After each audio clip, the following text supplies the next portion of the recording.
habíamos comentado que la losa de cimentación, que ya es un elemento que ocupa toda el área de la cimentación, muchas de las veces tenemos que profundizarla, llevarla a una profundidad mucho mayor, de tal manera de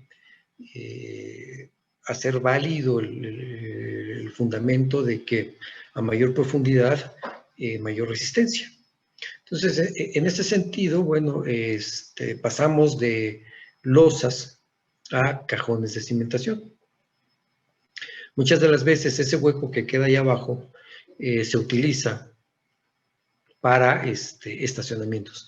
Muy pocas veces se deja desperdiciado, pero así fuera, que se deje ahí el espacio desperdiciado sin uso, hay que asegurarnos de que no se inunde, ¿sí? Nosotros hacemos la cimentación, diseñamos la cimentación de tal manera que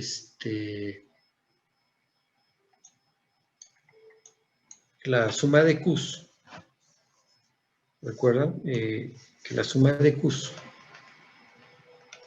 sea todo lo que viene de la superestructura y la cimentación. Entonces, la suma de Qs realmente es la carga a nivel de piso terminado o nivel del terreno. Vamos a ponerlo así, nivel del terreno.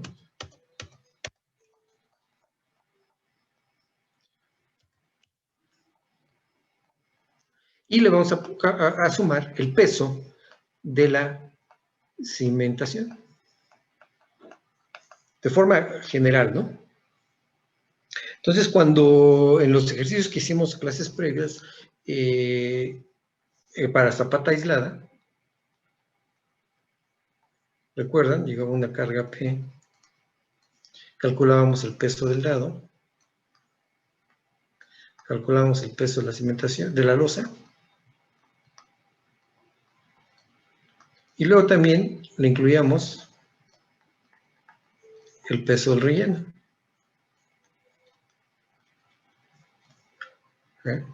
Entonces, este elemento, la P, es la carga que llega de la superestructura a nivel del terreno. Y el peso de la cimentación es todo esto. ¿De acuerdo? En algún tipo de cimentaciones tiene mayor efecto el peso de la losa, los dados, que en otros. Por ejemplo, en el cajón de cimentación,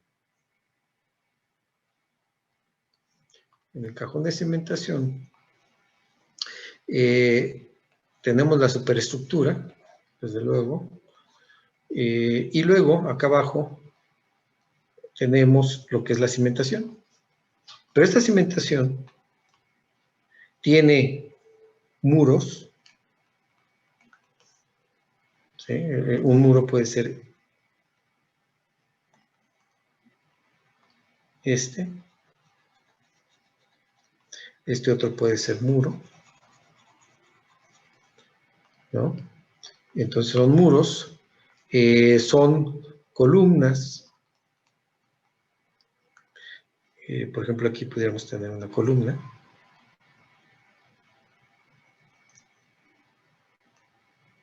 Otra columna acá. ¿Sí? Está el peso de la losa. La losa es esta.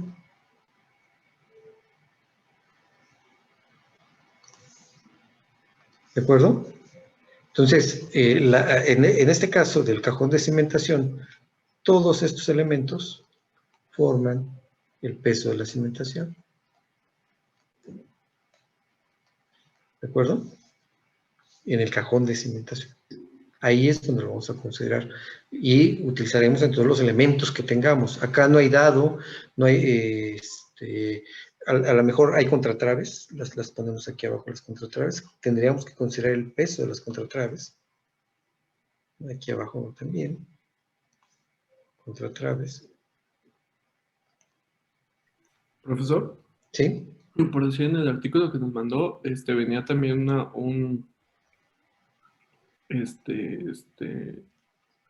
¿cómo se fue? Este cajón de cimentación venía apoyado por pilotes y pilas también.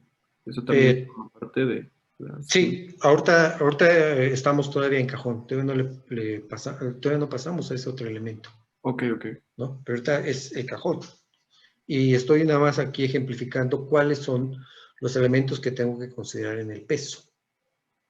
¿De acuerdo?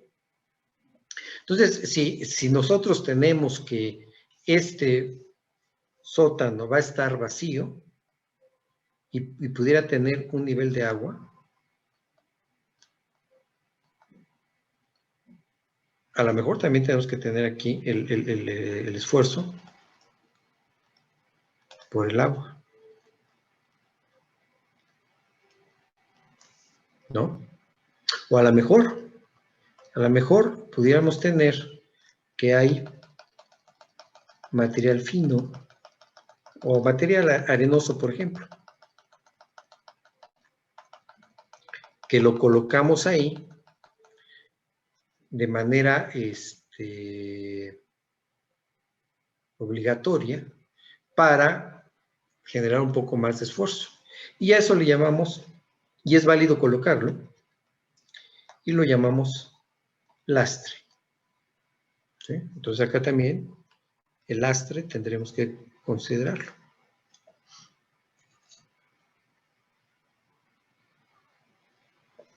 En el peso de la cimentación, ¿no?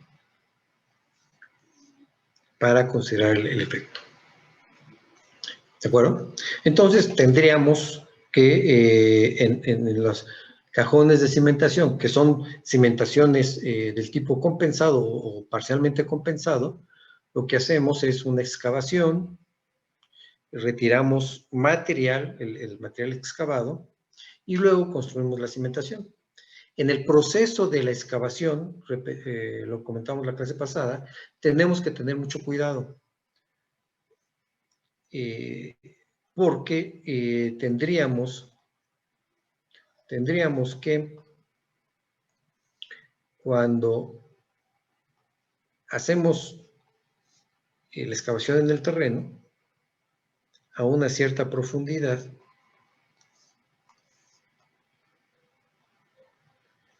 ¿sí? El empuje lateral del suelo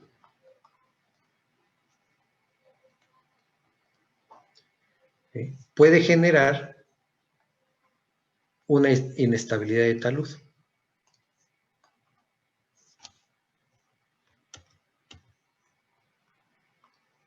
¿De acuerdo? Puede generar aquí una inestabilidad.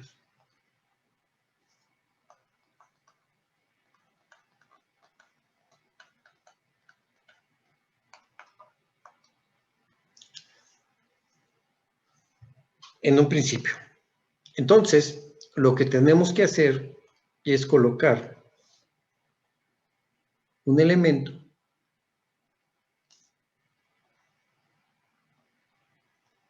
a la profundidad requerida, un elemento que permita soportar el empuje para evitar la inestabilidad. Entonces, yo voy a tener el empuje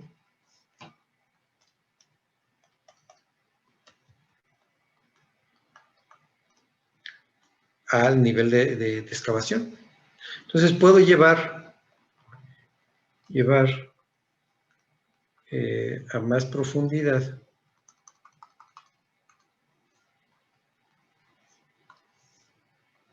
la excavación, ¿sí? Pero en la medida que voy incrementando la profundidad, bueno, pues la magnitud del empuje va creciendo.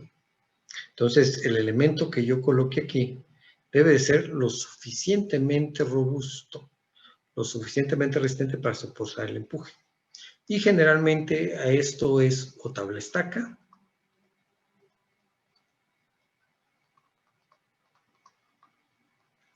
o muro milán. ¿Sí? La tabla estaca es un elemento sumamente delgado, a base de maderas, secciones de madera, o a base de secciones de placa metálica, que nos van a ayudar a soportar el empuje. Entonces, este excavación nos va a generar un empuje activo que nosotros vamos a tratar de soportar con este elemento, una tabla estaca o un muro Milán. En algunos casos, el empuje es sumamente grande por el nivel de excavación que tenemos, y entonces requerimos apuntalar las paredes y metemos elementos que van de pared a pared,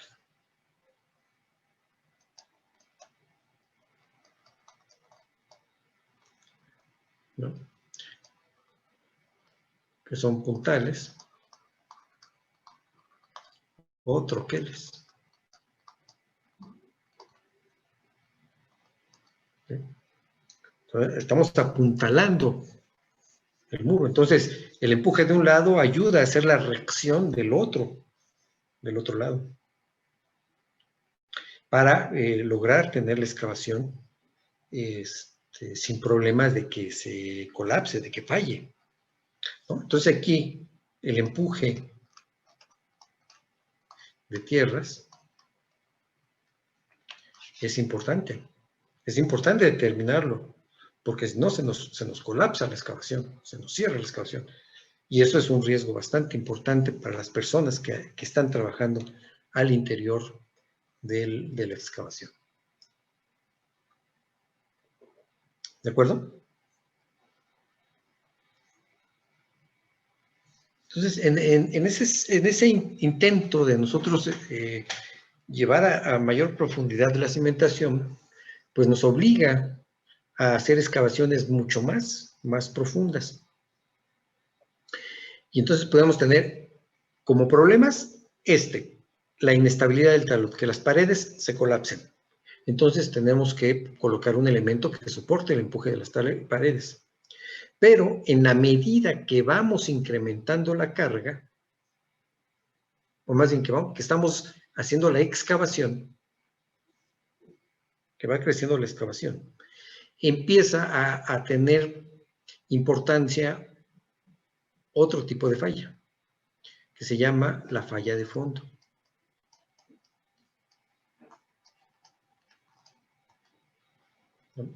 La falla de fondo implica que el material empiece a presentar deformaciones aquí en la parte baja, de este estilo. ¿Sí? Vemos que la superficie del terreno está bufando, está emergiendo. ¿Y por qué razón? Porque hay un desplazamiento de suelo en esta dirección.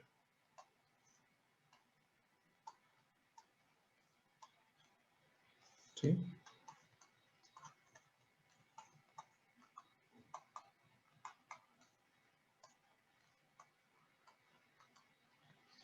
¿De acuerdo?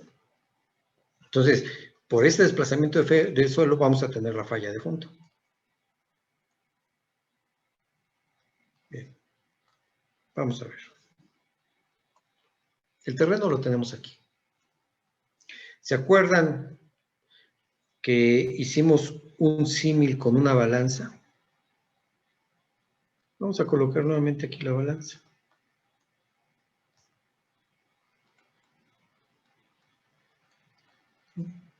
Y en un brazo tenemos ese material y en el otro brazo tenemos este material. ¿Sale?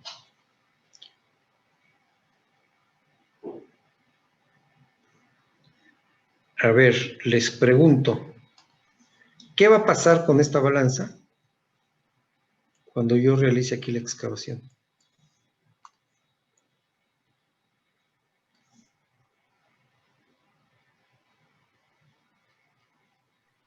La otra mano se va para arriba. Ok, un brazo sube y el otro baja, ¿cierto? ¿Por qué? Porque le estoy quitando este material, este volumen de material. ¿Sí? Entonces, esto sigue pesando lo mismo, pero acá le estoy quitando material. Entonces, ¿qué pasa? Esta zona tiende a subir. Vean, es lo que está sucediendo acá. La balanza se encuentra aquí. Los brazos están aquí.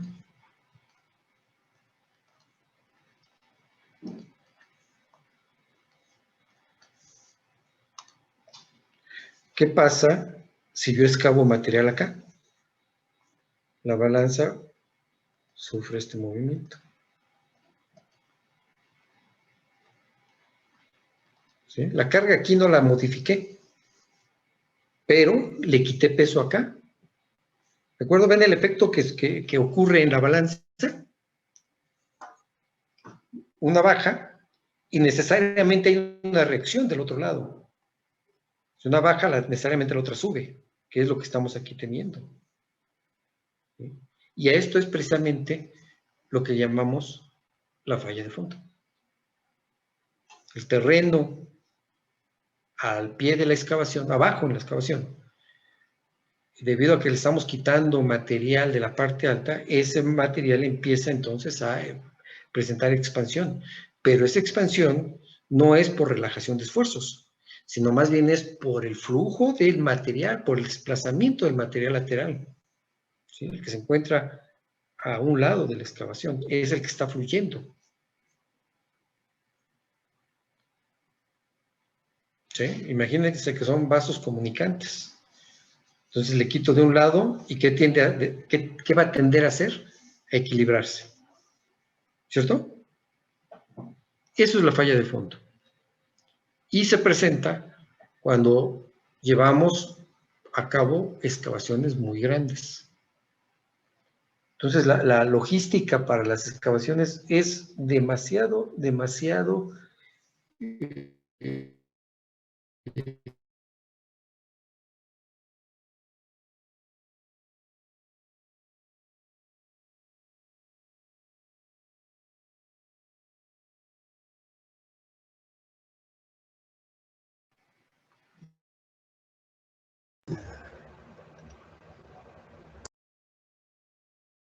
¿Qué pasa, gente?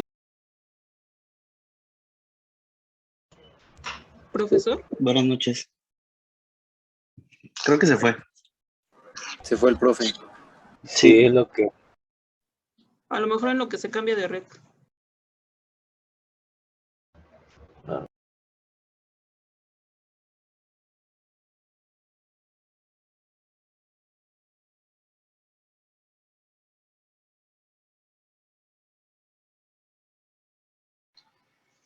Me salí del sistema, ¿cierto? Cierto, correcto. Ya. Ahí está. Es que me está diciendo que tengo problemas con...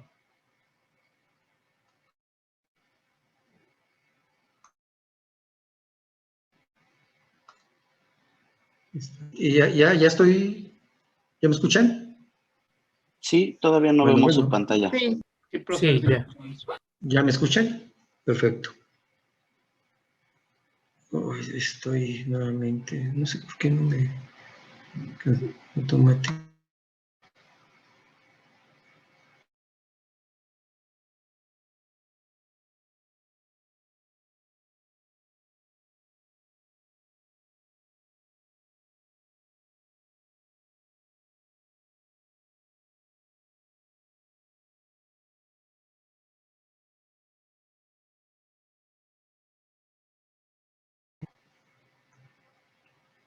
¿Me escuchan ya? Confírmenme. Ya lo escuché. Sí, ya. Es que no pagué el internet. No sé qué esté sucediendo. Pero en fin, ahí vamos. Ok, entonces comentábamos que la falla de fondo, primero el empuje lateral del terreno sobre los muros, sobre la excavación, es una parte importante que tenemos que ver en cajones de cimentación. Y luego, si la excavación es muy profunda, tenemos que revisar la falla de fondo.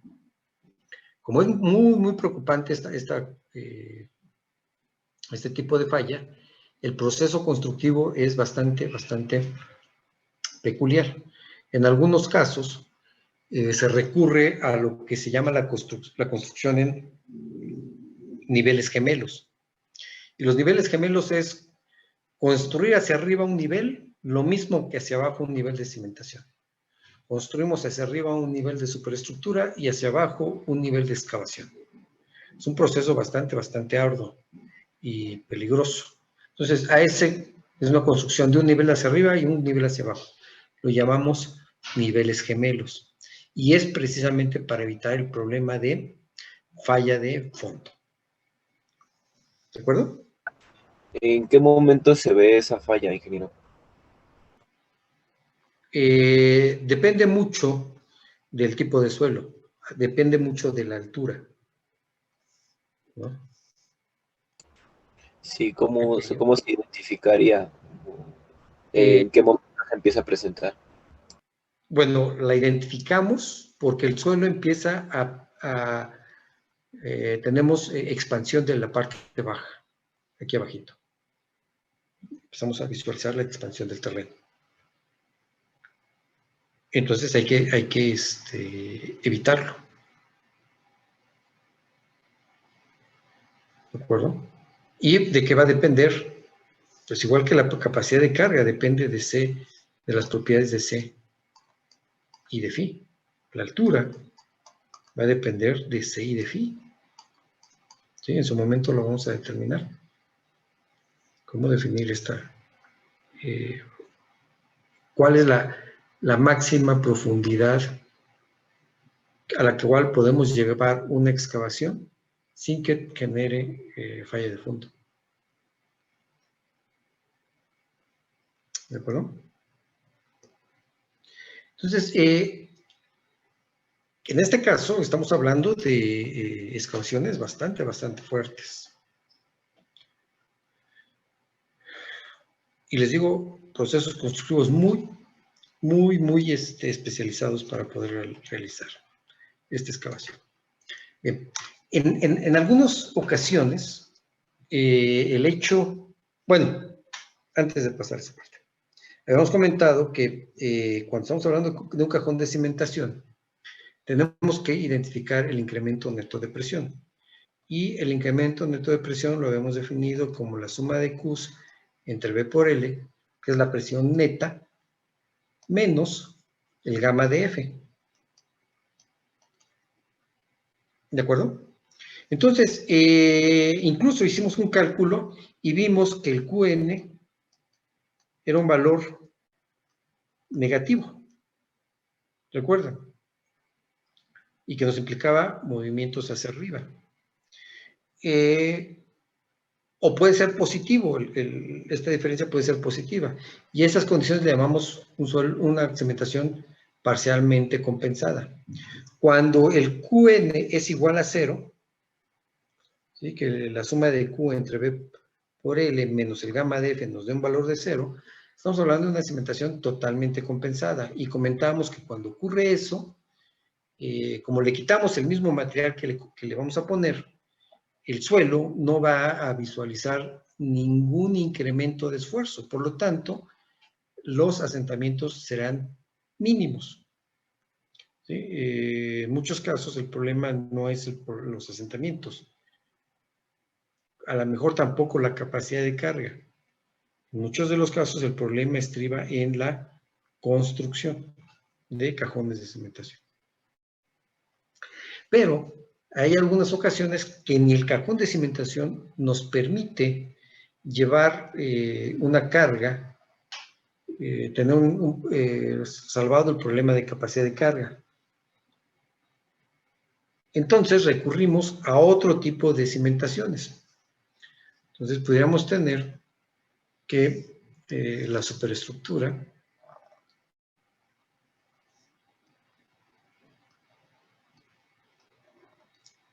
no está obligada a tener un cajón de cimentación para estacionamientos. Entonces pudiéramos tener aquí un elemento losa, nada más para rigidizar. Y debajo del elemento lo vas a colocar unos columnas esbeltas, cuando mucho 30 centímetros de diámetro, que les vamos a llamar pilotes.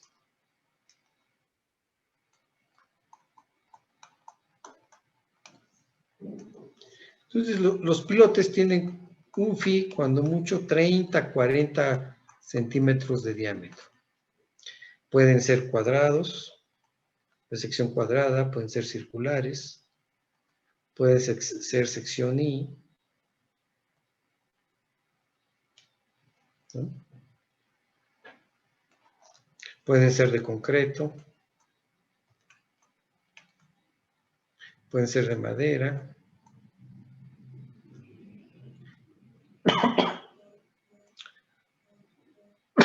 perdón, pueden ser de acero, ¿sí? En sección hueca o sección sólida.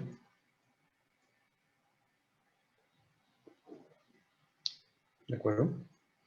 Son pilotes. Este es varios tipos de clasificación por la forma, por el material y por la forma en que van a trabajar. Podemos tenerlos de punta, pilotes de punta, o de fricción. ¿Sí? Y el objetivo es llevar la carga a mayor profundidad. El pilote de punta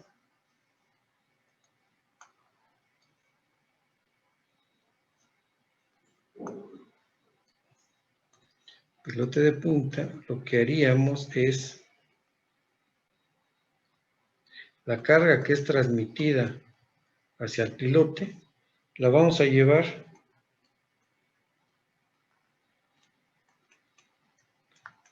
a un estrato resistente. ¿Sí? O sea, la carga la va a transmitir hasta acá, hasta este nivel. Ese es el pilote de punta. La carga la va a llevar hasta la punta, en comparación con el pilote de fricción. El pilote de fricción va a ser un elemento que coloquemos en el terreno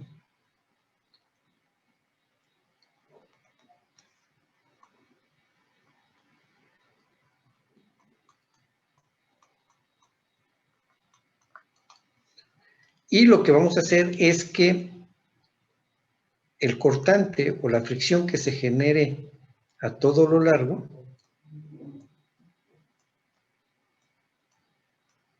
es lo que nos va a ayudar a soportar la carga.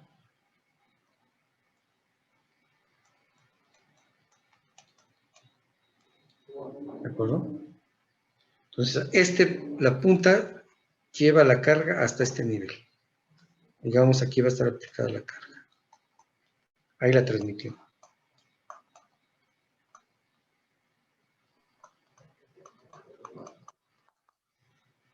¿De acuerdo? Ahí la está transmitiendo. En el de punta, hasta acá abajo. Pero en el de fricción, la carga la está transmitiendo aquí, la está transmitiendo aquí y la está transmitiendo acá.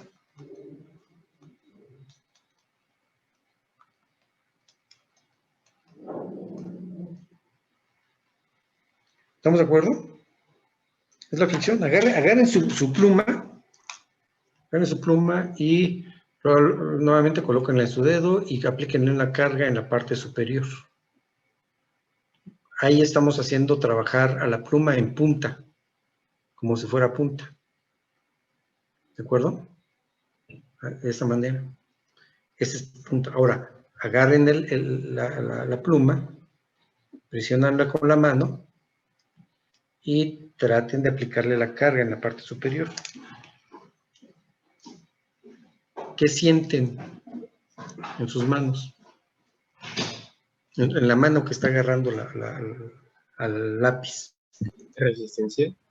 Estamos viendo cómo cuando el lápiz trata de bajar, la mano tiene una sensación de que está siendo jalada, ¿cierto?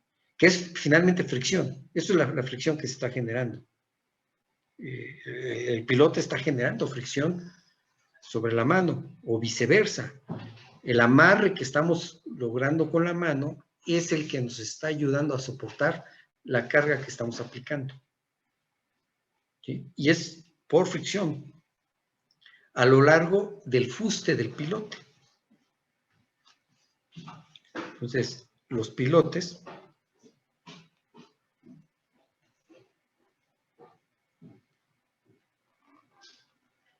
lo estoy poniendo de sección circular. El pilote va a tener aquí la punta. Esta es la punta. Y esta cara es el fuste.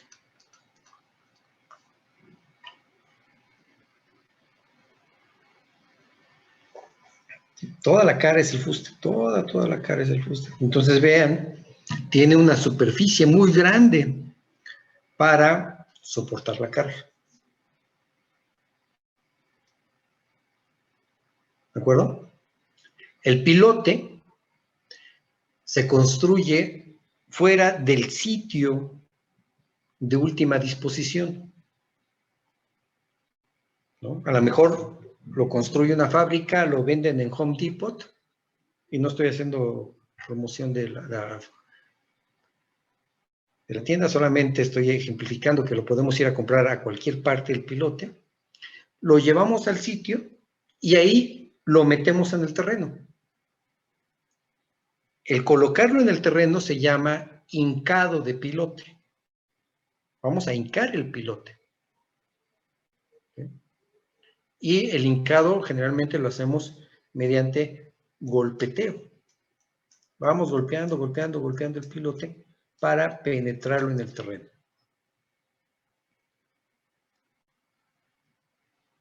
Entonces, el pilote, la característica es que lo construimos fuera del sitio de última disposición. Segundo, para colocarlo tenemos que, primero, como lo construimos horizontal, tenemos que ponerlo vertical. Y a ese proceso es izar, se llama izaje de pilote. De horizontal lo ponemos vertical. Y ya vertical lo penetramos en el terreno. Y a ese proceso se le llama hincado de pilote.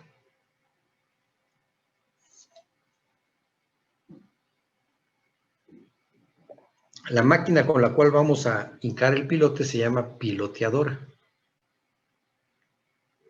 Y el hincado se lleva mediante procesos de impacto.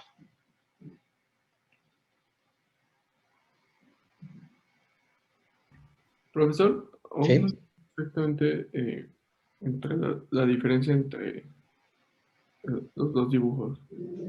Eso. Estos dos dibujos, ¿la diferencia? Sí. Agarra tu lápiz, Ajá. ¿no? Y ponlo así como lo tengo yo. ¿Se alcanza a ver mi lápiz? Sí.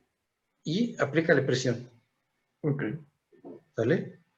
La presión que estoy colocándole ahí, fíjate, no hay ningún elemento entre dedo y dedo. No hay ningún elemento que soporte el pilote.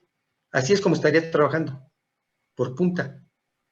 De la elevación de mi mano derecha a la elevación de mi mano izquierda es la transmisión de la carga. ¿De acuerdo? Independientemente de lo que tenga yo aquí en este espacio. ¿De acuerdo? Ese es este primer esquema. Pero ahí se supone que está sumergido en el suelo. Sí, ya está en el terreno, ya está hincado en el terreno. Ya está trabajando, vamos. ¿Sí? Y en este otro caso, lo hincamos en el terreno, pero hacemos que el terreno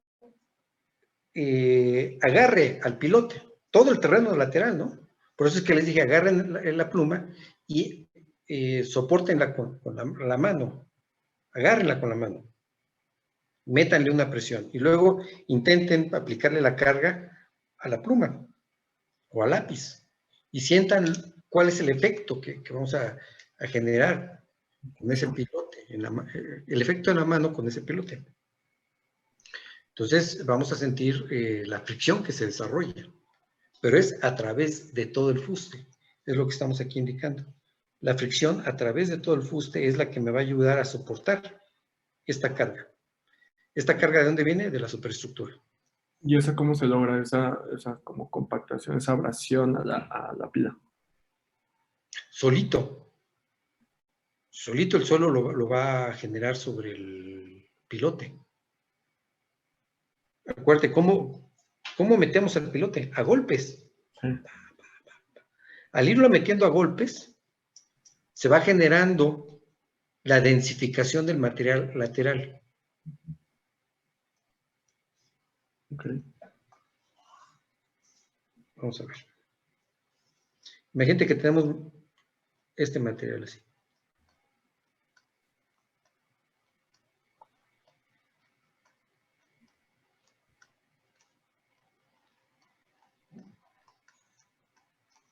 ¿Sí? Y ahí voy a penetrar este pilote.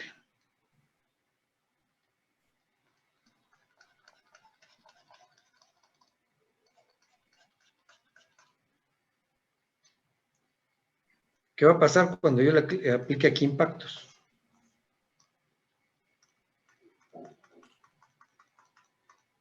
Las partículas.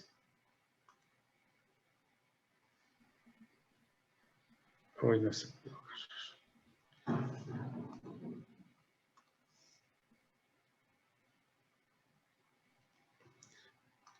Las partículas van a tratar de desplazarse lateralmente. ¿Por qué no me agarra? No quiere trabajar en mi máquina. Se desplazan lateralmente. Ahí, no. ¿Qué? Me está jugando otra vez esto malo.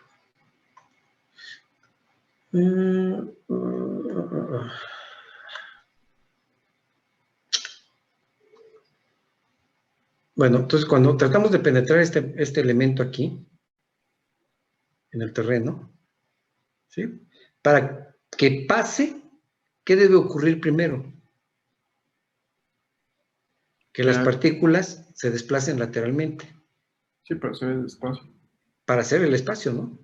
Entonces esta partícula que estaba aquí se va a mover hacia acá. Y esta otra partícula, miren, ¿qué pasa ahora? Esta otra partícula va a tratar de desplazarse lateralmente. Y esas pilas se supone las meten hasta encontrar un suelo que resista lo de la cimentación en la superestructura. Calculamos la profundidad. La profundidad necesaria, aquí ya se movió. Las partículas ya se movieron y ya hubo forma de que entrara el pilote. Profe. ¿No? Entonces, cuando se mueve, permíteme tantito, cuando se mueven las partículas hay una densificación de material. Y esa densificación agarra al pilote. Ahora, aquí es una arena. En las arcillas, particularmente en las arcillas, es un material como la mantequilla. ¿Qué pasa si yo coloco un pilote en la mantequilla? O en tipo arcilla. A lo mejor con puro peso propio se va. Se va. En el momento que está penetrando hay un remoldeo de la arcilla. ¿Vale? Okay. Entonces, en ese caso la resistencia disminuye. Por eso es que el pilote se va completamente. Pero con el paso del tiempo se recupera esa resistencia, esa adherencia al pilote. Las arcillas tienen una propiedad que reconocen su estado inicial o regresan a su estado inicial después de haber sido remoldeadas. Y a ese fenómeno le llamamos trixotropía. Las arcillas tienen una propiedad de trixotropía que permite que el estado inicial de la arcilla se recupere después de haber sido remoldeada. Un tiempo después, ¿no? Desde luego. ese fenómeno entonces hace que la arcilla se adhiera sobre el pilote. Esa adherencia es la que nos da la resistencia del pilote. Entonces, yo conozco la longitud del pilote, voy a definir la longitud del pilote, conozco la fricción a lo largo del fuste, y entonces tengo forma de conocer esa resistencia del pilote, lateral del pilote por fricción, cuánta carga me está soportando. Ok. ¿Sale? Bien, ¿tenía una pregunta? Yo, pero ya más o menos la dijo. O sea, mi duda era de qué depende de que usemos pilote por fricción o de punta, de la carga que pueda soportar. Sí, y también si tenemos cerca el estrato resistente. Tengo un estrato resistente que me permita tomar la carga. El problema es que el material, cuando utilizamos pilotes de punta, lo llevamos hasta un cierto nivel. Miren otra vez. Llevamos el pilote a la capa resistente. En la Ciudad de México es la capa dura, por ejemplo, que no es una capa, no es capa ni es dura, sino es un estrato resistente. Y entonces, al colocar el pilote, llevamos la carga hasta ese punto, hasta el estrato resistente. Pero este material tiene un cierto espesor. Ese material, ante las cargas que van a estar actuando, o incluso ante la extracción del agua, va a sufrir asentamiento. Entonces, si yo extraigo agua del subsuelo, que es lo que sucedió en la Ciudad de México, extraigo agua del subsuelo, ¿qué pasa de manera regional? Pues tenemos un asentamiento. Y esto genera algo como esto.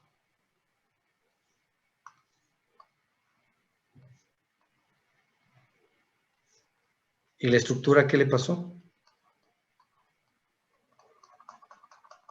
Se quedó por arriba, ¿no? El terreno, que originalmente estaba aquí, tuvo este asentamiento, pero la estructura quedó ahí arriba. ¿Eso también pasa en el Ángel? Es lo que pasó en el Ángel. Nosotros, todo el siglo pasado, este asentamiento fueron del orden de 10 metros. 10 metros en todo el siglo. ¿Sí? Son bastantes metros, ¿no? Es un edificio de 4 niveles. Todo eso se asentó. Entonces, la estructura que tenemos ahí cimentada a esta profundidad, pues este estrato no sufre asentamiento. Sí sufre todo lo demás, pero aquí tenemos el problema de que el terreno ya se hundió, pero la estructura no. Y parece que estuviera emergiendo. Pero no es así, es que está piloteada. El Ángel tiene pilotes de madera. Cuando se construyó, colocaron pilotes de madera en esa parte. Nada más que aquí tenemos ese problema, ¿no? Que el pilote lo desplantamos a un estrato resistente y da la apariencia de que estuviera emergiendo. Es una situación. La otra es que todo este material que se queda aquí, que está aquí, ¿lo visualizan? Se queda colgado del pilote y forma entonces una carga en esta dirección. El suelo adherido al pilote va a generar una carga vertical hacia abajo. En este caso, a esto le llamamos fricción negativa. Entonces, el pilote tiene que trabajar primero con toda la carga que viene sobre la superestructura, primero, y luego Si ocurre este tipo de asentamientos y que el suelo se carga sobre el pilote, además tiene que lidiar, además del peso de la superestructura, tiene que lidiar con la fricción negativa. O sea, por si fuera poco soportar todo el edificio o toda la superestructura, ahora tiene que soportar la fricción negativa. Y tenemos que hacer el elemento que soporte esa fricción negativa. Es el problema que tenemos en los pilotes de punta. Y en el caso de que fuera pilote de fricción, ¿se viene completo? Vamos a ver qué sucede en el caso de los pilotes de fricción. Tenemos el terreno, tenemos el pilote y tenemos la estructura acá arriba. Y nada más la voy a poner de esta forma, ¿no? Ahí está. Esa es la superestructura. Bien, el terreno va a sufrir asentamiento.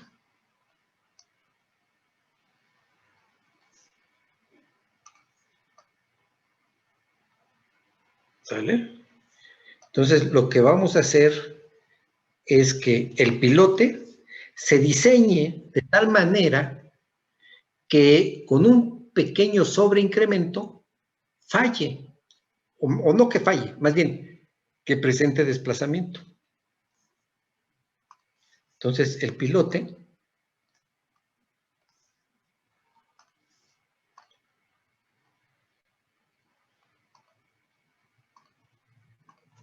va a tener un desplazamiento vertical. Así.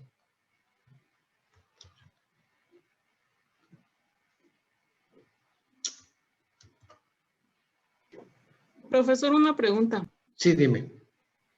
Bueno, es que justamente estaba hablando acerca de los pilotes de madera y le quería preguntar en qué caso se pone, porque si el Ángel los tiene, o sea, ¿qué va a pasar si se empiezan, no sé, a podrir o algo así? Oye, pues ya llevan... ¿Cuándo se hizo el Ángel de la Independencia? No sé. Para celebrar la independencia. En el centenario. En el centenario. Y ya cumplimos los 200 años, ¿no? Sí.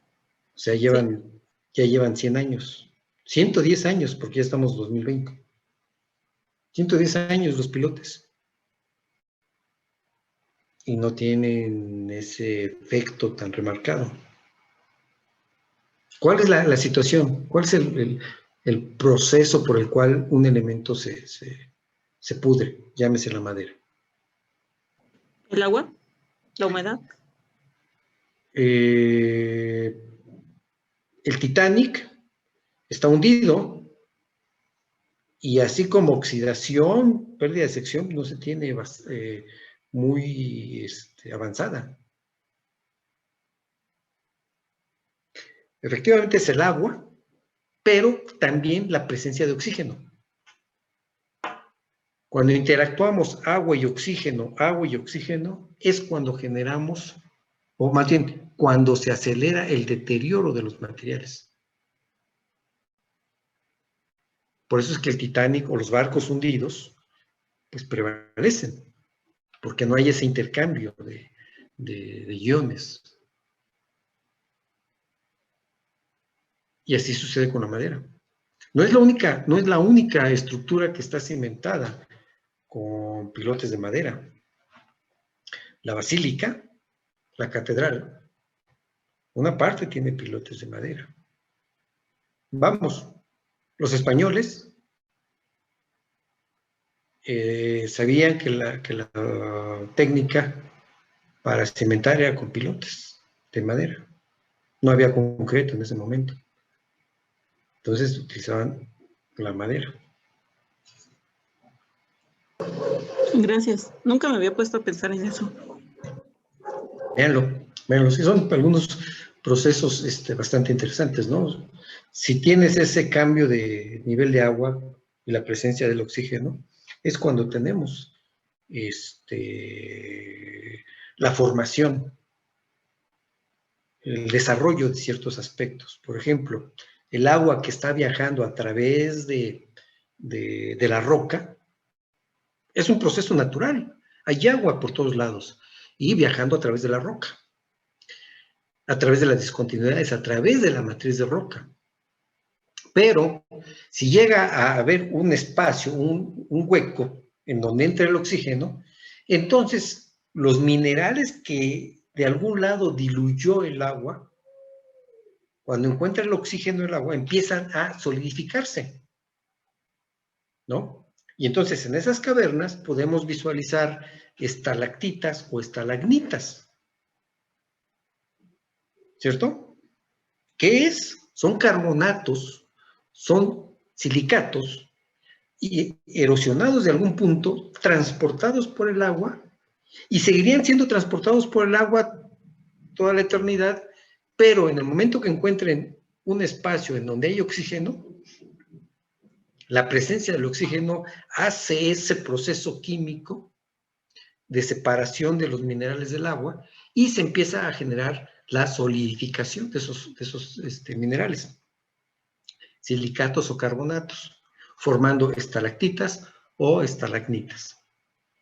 Llámese las grutas, son precisamente eso, es una oquedad en donde el agua encuentra aire y se desarrolla el proceso de formación de ese tipo de estructuras geológicas.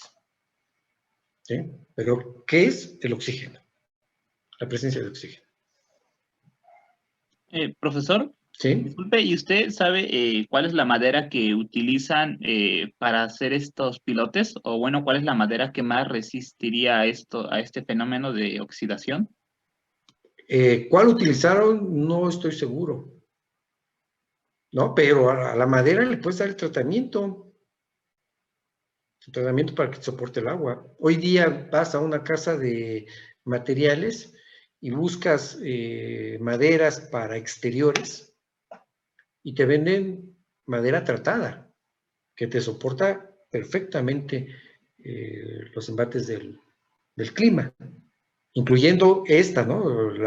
La presencia de agua con o sin oxígeno, más bien con oxígeno. Pero aún hubo un tratamiento. Entonces, a lo mejor le ponemos alquitrán de hulla, o en su momento se le puso algún elemento que las protegiera.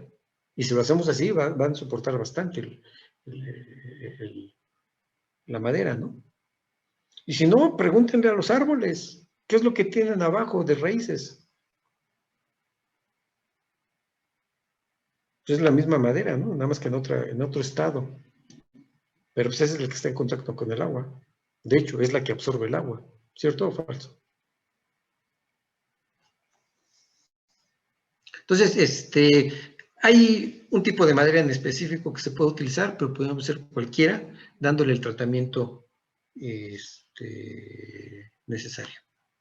Igual a todos los materiales, ¿no? El acero de los barcos, en la zona que se inunda, o la zona que está debajo del agua, generalmente lo recubren, le dan un recubrimiento con alquitrán de hulla, precisamente para evitar que el agua esté ahí teniendo un impacto bastante fuerte. Y ahí es precisamente donde está el oleaje, ¿no? La zona del oleaje que de pronto genera la condición de calor y calor, seca el agua, luego el agua impacta, moja, entonces el estado seco y húmedo, y eso genera la alteración del material, ¿no? ¿De acuerdo? Profesor, yo tengo una duda. Dime. ¿Cuál es el material al que llega cuando en el hincado, por ejemplo, el del ángel, llega una piedra brasa o es basalto? El material en el que se queda. Decíamos, y esto es de comportamiento de suelos, la Ciudad de México está formada, originalmente era un lago. Vamos a ver. Vamos a ver un poquito la génesis de la Ciudad de México. Entonces, están las formaciones. Hay por acá otra formación. Y por acá, ¿no? Ah, me faltó aquí Chapultepec. Vamos a ver, aquí está Chapultepec. Entonces, antaño teníamos agua por acá.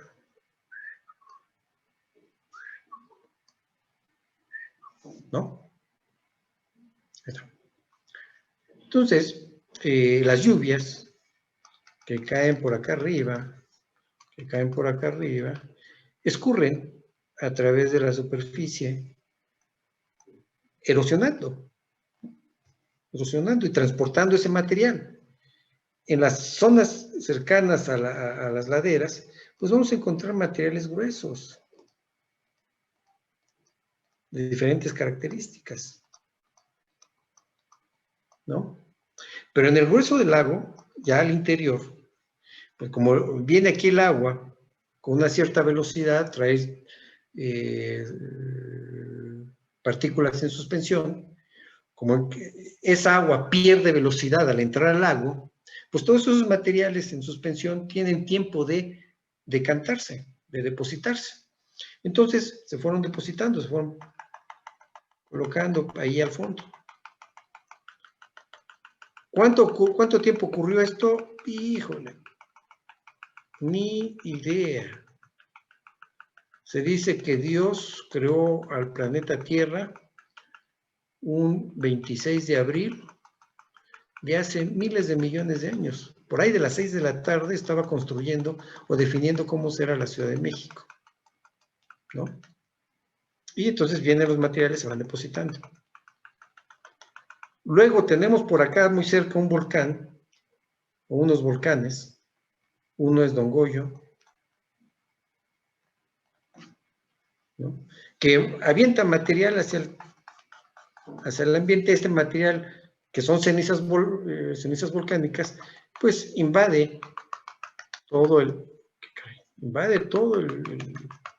espacio. Este material, bueno, por gravedad cae y forma estratos, en este caso un estrato resistente, más resistente que todo lo demás, ¿no? Y luego sigue el proceso mismo sigue lloviendo, se sigue erosionando los materiales, sigue arrastrando y los sigue depositando.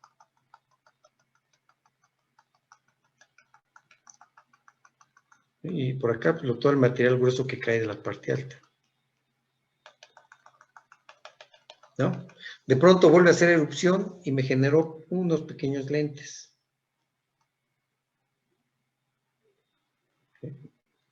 Pero sigue el proceso de sedimentándose el material.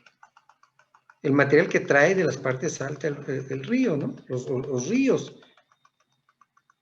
Vuelve a hacer erupción por acá Don Goyo y hay otros pequeños lentes de arena. Y sigue depositándose esto, ¿no?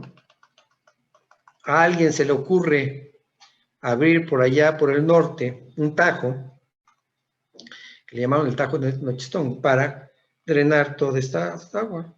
Y plum, se fue. Y cuando se fue, pues qué perfecto. Aquí encontramos forma de construir. Ya no hay agua, pues construyamos. ¿Por dónde fue ese dren que hicieron? Allá por el norte, búsquenlo en internet, es el Tajo de Nochistongo.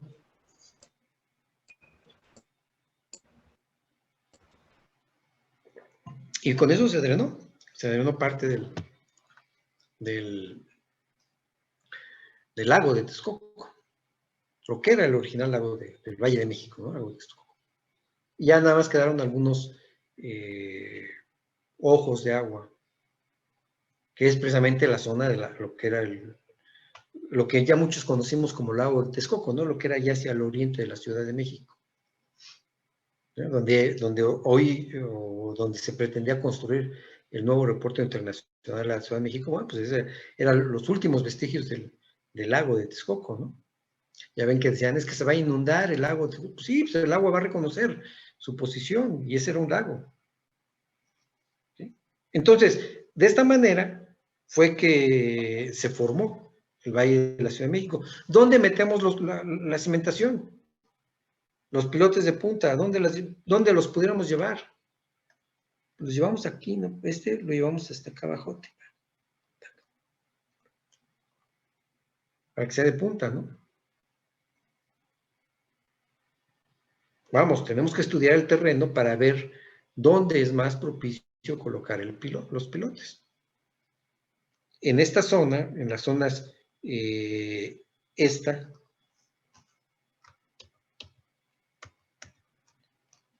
a esta, le llamamos la zona del lago.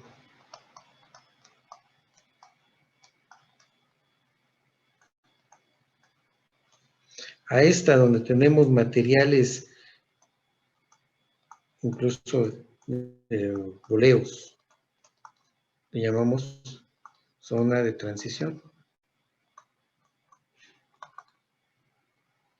¿Sí? Y las partes altas, zona de lomas.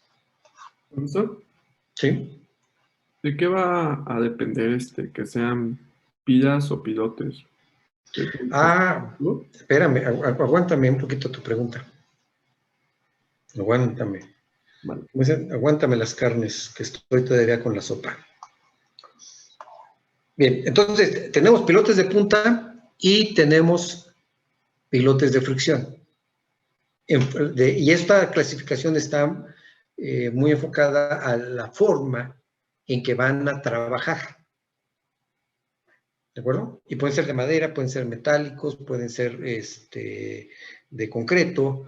Incluso hoy en día que se piensa el reciclado, pudiéramos colocarlos de algún polímero de alta resistencia. Puede ser, plásticos de alta resistencia, ¿no? ¿De acuerdo?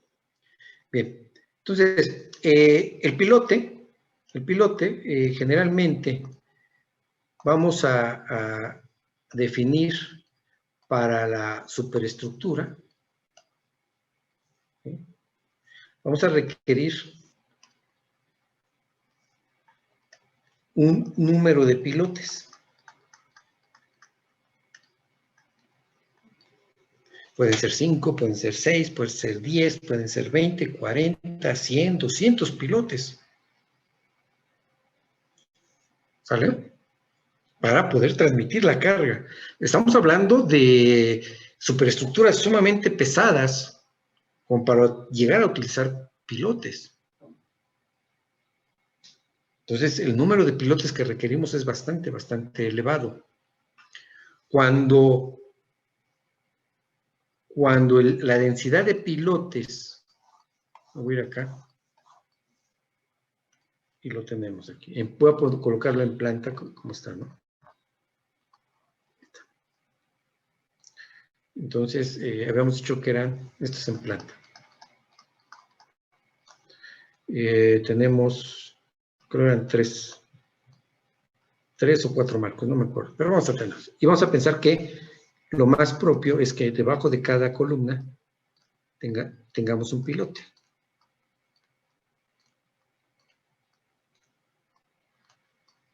¿Sí? Ese pudiera ser lo más apropiado, pero de pronto el número de pilotes no es suficiente para soportar toda la carga. Entonces tengo que colocar otra cantidad de pilotes.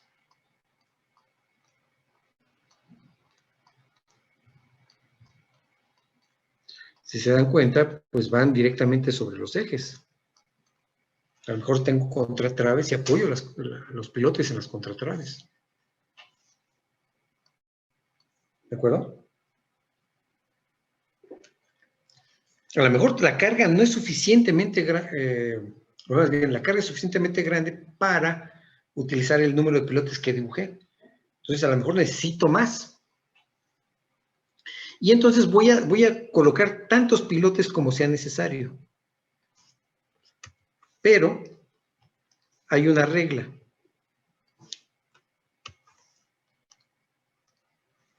¿Qué pasa si tengo un pilote aquí y tengo un pilote acá y otro pilote acá?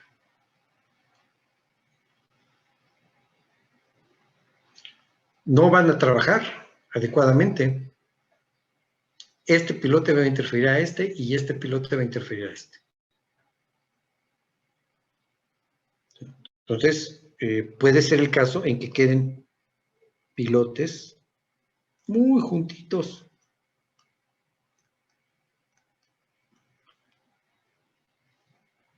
Oye, si tenemos esos pilotes muy juntitos, pues cambiemos de estrategia, ¿no?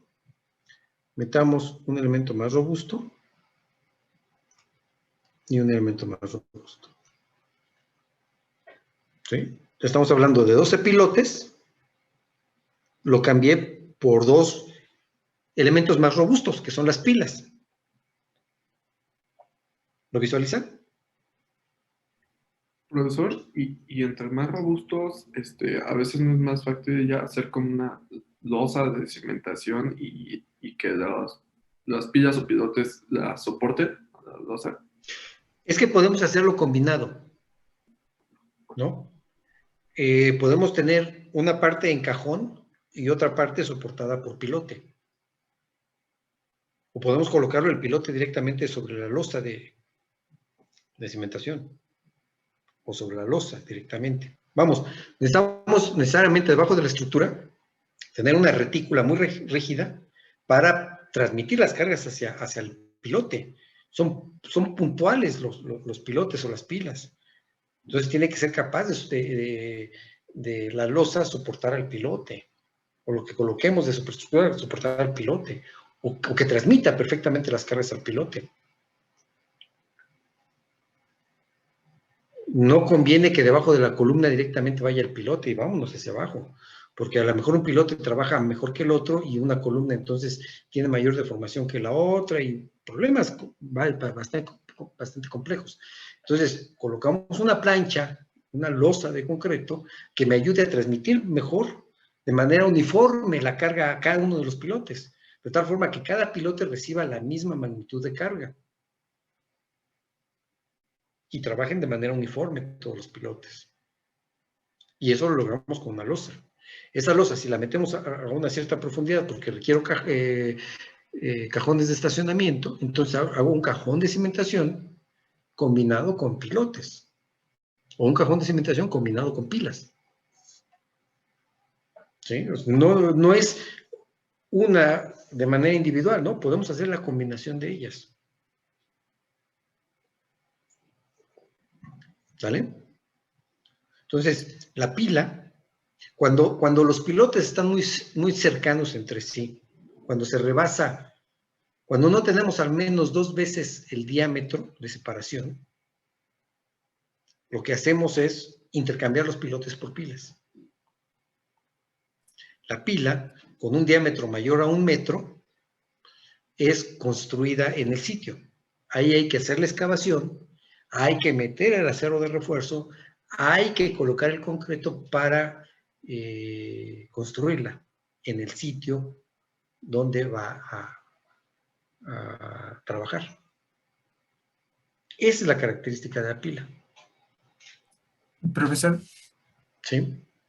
Y hay bueno, en la lectura que nos mandó leí que hay unas que se ponen pilotes en grupo.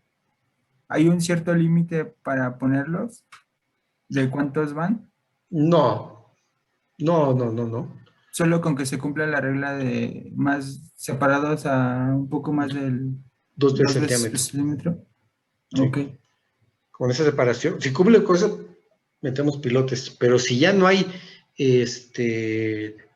si por el número de pilotes no se cumple esa distancia, entonces hay que hacer grupos de pilotes. Pero el grupo de pilotes, para poderlos hincar, es bastante complicado. Muchas veces entonces evitamos el grupo de pilotes y metemos la pila. Y bueno, hay casos en los que de alguna manera la piloteadora ya no tenga un límite como para hincar un pilote y se tengan que meter un pilote sobre otro pilote? Mira, los pilotes los tenemos que hacer fraccionados. No es la longitud de pilote. Si quiero tener un pilote de 40 metros, no formo un pilote de 40 metros.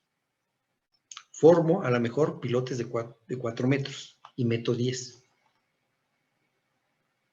¿No? O meto pilotes de 2 metros y meto 20.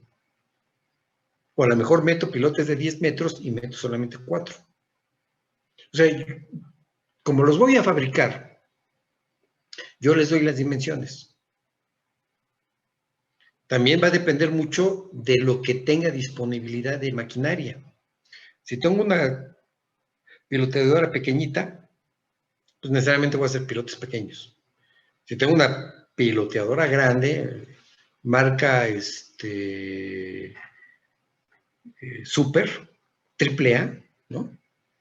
Entonces, pues, el pilote que soporta va a ser de una longitud bastante grande. Pero hay que recordar que a mayor longitud tenemos mayor problema del peso que tenemos que izar. Eso por un lado. Y por otro lado, pues, es un elemento sumamente delgado que cuando lo tratamos de poner vertical, va a estar sometido a muchos esfuerzos flexionantes. Entonces, tendremos que habilitarle mucho acero de refuerzo para soportar el proceso de izaje, ¿no? Ni siquiera para trabajar, solamente para poderlo poner vertical. Entonces, hay muchas limitantes o muchos factores que nos limitan la longitud del pilote. Profesor, ¿No? yo tengo duda. Por ejemplo, si se quiere hacer una cimentación en un depósito de piemonte, ¿cómo sería más factible? Si se coloca, si se hace en sitio o se hinca en el lugar. Mira, cuando colocamos pilotes, generalmente puede ser tratándolos de hincar como está el terreno, o les realizamos una perforación previa. En el caso de estos materiales de piedemonte, donde hay transición, el problema es cuando encontramos fragmentos grandes, porque por ahí podemos meter pilote y se empantana, se queda ahí, le golpeteamos, y hasta que no se fragmente esa roca, no se hagan en pedacitos, no va a permitir pasar el pilote. Entonces, para evitar esto, de pronto tenemos que hacerle perforación para facilitar el hincado del pilote. Y en algunos casos, si me apuras, le tenemos que colocar ADM. El ADM es un elemento metálico plástico de alta resistencia que nos va a permitir mantener la perforación abierta sin que se colapse. Eso sucede mucho en suelos granulares, que tengamos el problema de colapso de la perforación. Entonces podemos hacer perforación previa y en algunos casos, a lo mejor, va a ser necesario colocar ADMs para evitar que se colapse la excavación. Profesor, ¿sí? Entonces siempre se hace antes de hincarlo, siempre se hace previamente una perforación. No, nosotros tenemos que definirlo si se requiere o no se requiere. Pero entonces tienen sí, que hacer un estudio de suelo muy hecho porque, no sé, o sea, ¿qué tal si de repente se encuentran una roca muy grande y ya no queda al mismo nivel o qué se hace en esos casos? No, mira, miren, los pilotes nosotros los diseñamos para que vayan hasta una cierta profundidad, ¿sí? De diseño. O sea, yo de diseño, si es de fricción, necesito 20 metros de pilote que esté trabajando a fricción para soportar la carga. O sea, tengo 100 pilotes y cada uno de ellos tiene que estar hincados a 20 metros de profundidad, ¿no? Entonces, lo que hacemos generalmente es un estudio de mecánica de suelos previo, sacamos propiedades y en base a esas propiedades definimos la cimentación. Pero el suelo no tiene palabra de honor. ¿A qué me refiero con esto? Que si yo hago una exploración en un sitio en particular, no necesariamente a 1 metro voy a tener las mismas condiciones. ¿Sí? Y más en esas zonas donde tenemos una variación de partículas asociadas al material que se depositó ahí, ¿no? En el lago sí les puedo decir que hay estratos de 20, 30 metros y que de 1 metro a otro, o 2 metros, o 4 metros de separado voy a tener exactamente lo mismo. Bueno, ok, casi lo mismo, porque a lo mejor me encuentro como en el aeropuerto el aeropuerto de Santa Lucía, ¿no? Están excavando y de pronto se encuentran en un sitio donde hay osamentas del Factis. Bueno, no hay tanta continuidad, pero pudiera ser eso, ¿no? Que el suelo, si es muy homogéneo, voy a encontrar lo mismo en una distancia alrededor del punto de estudio. Cuando es muy heterogéneo, las propiedades pueden cambiar de punto a punto, de metro a metro, ¿no? de sitio en sitio. Entonces, nosotros hacemos 2, 3 sondeos o 4 sondeos, pero tampoco son muchos sondeos como para tener bien caracterizado el terreno. Claro, lo acompañamos de un sondeo geofísico para determinar de alguna manera cómo son los estratos, pero aún así no tenemos certeza de qué es lo que vamos a encontrar en el terreno. Entonces, cuando estamos haciendo una excavación, una cimentación a base de pilotes, lo que especificamos es 20 metros de profundidad, por ejemplo, ¿no? Para poner el ejemplo. Que el pilote entre a 20 metros de profundidad. Entonces, voy a agarrar el pilote en tramos de 5 metros, si ustedes quieren, y lo tengo construido, lo hizo, y empiezo a golpetearlo. Recuerden, se hincan metiéndole el proceso de impacto. ¿De acuerdo? Vamos impactando al pilote para que vaya penetrando en el terreno. Entonces, vimos en el esquema que cuando va entrando, finalmente es un volumen el que vamos a meter en el terreno, ¿cierto? El del pilote. Y cuando va entrando el terreno en el pilote, tiene que haber una sustitución de volúmenes. El suelo debe de tener un volumen tal que permita la penetración del pilote. Si no hay ese volumen, el pilote no entra. Por más que quiera, no entra.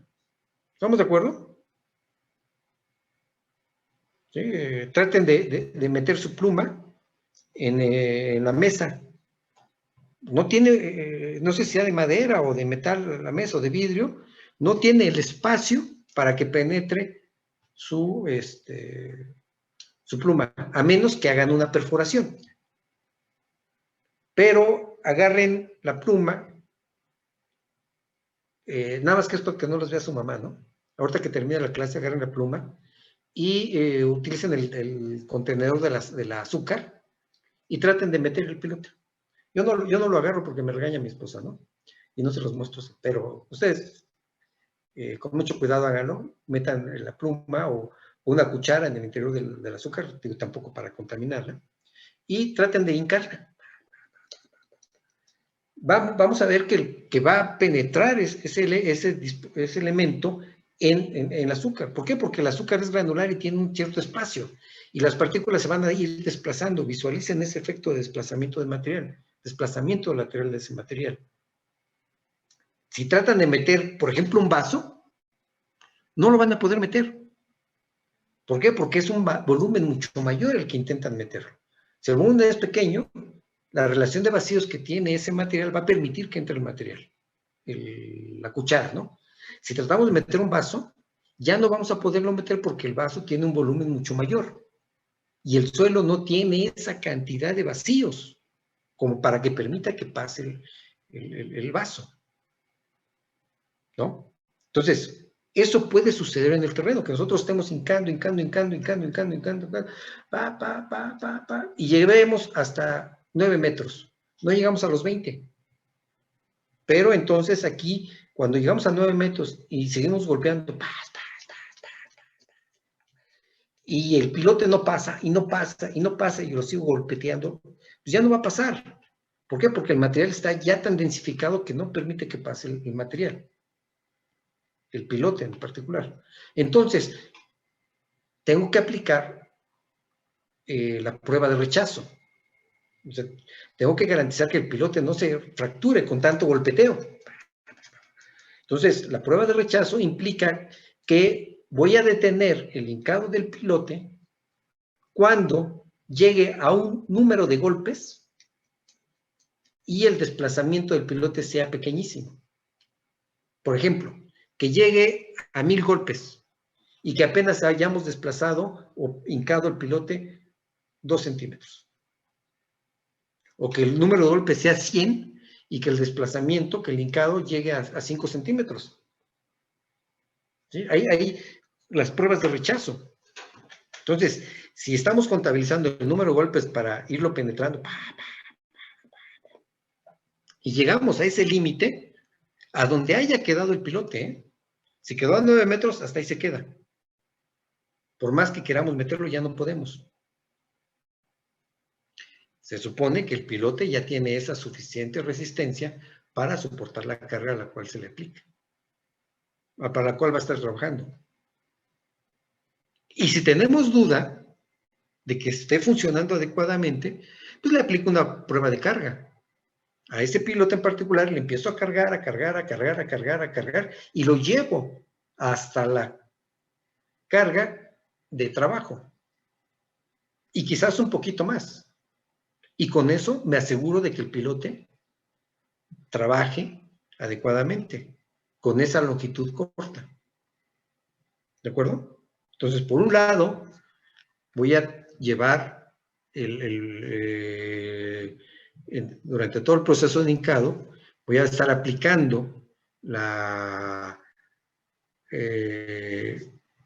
prueba de rechazo, y por otro lado, si el pilote no llega a su profundidad final, tengo posibilidad de echar mano de la prueba de carga para verificar qué carga va a soportar el pilote.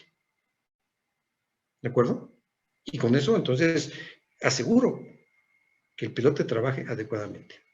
Profesor, ¿la prueba de carga se refiere a la prueba de fatiga?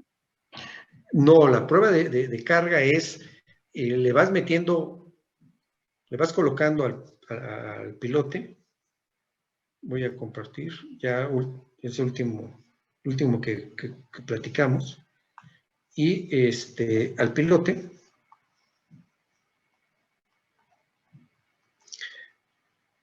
le coloco una placa para aplicar la carga y empiezo a meterle carga aquí arriba.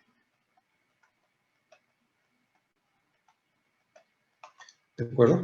Voy viendo, desde luego, qué tanto se va deformando. Aquí coloco un micrómetro.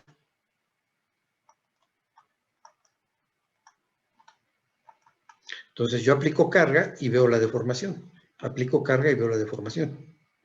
Aquí, ¿qué tanta carga le voy a poner? Pues al menos la carga que yo estimé que iba a soportar. ¿Sí? A lo mejor cada pilote va a soportar 80 toneladas. Ah, bueno, le meto aquí 80 toneladas. Por ejemplo, ¿no? ¿De qué depende? De la carga que esté suponiendo que va a cargar cada pilote. Esa es la prueba de carga. De fatiga, no, las pruebas de fatiga llevamos un poco el elemento a la falla. Y esta no es una prueba de falla. Una prueba que lleve a la falla al pilote. ¿Por qué? Porque queremos que trabaje. ¿De acuerdo? Profesor, Sí. El piloto es tan profundo que puedas, que diga la pila, que es que pueda llegar a ser tan profundo que pueda tener problemas de pandeo. No. ¿Por qué? Porque tienes material lateral. Sí. Tienes suelo lateral que le está confinando. Ok. ¿No? Más adelantito, cuando veamos la forma en que trabaja, se van a dar cuenta que no hay forma de eso. ¿Por qué? Porque hay el empuje lateral es el que va a mantener confinada a la pila. ¿Sale? Bien. ¿Otras preguntas? No, profe, ninguno. ¿Todo claro? ¿Hasta aquí ahorita todo claro? Sí, profe. Ok. ¿Ya estará por ahí Alarcón Jiménez?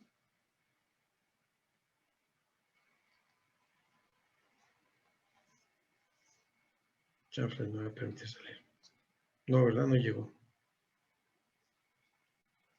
Emanuel Heredia.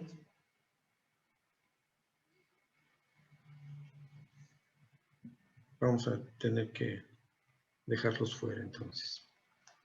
Sale, vale. Pues si no hay dudas, nos vemos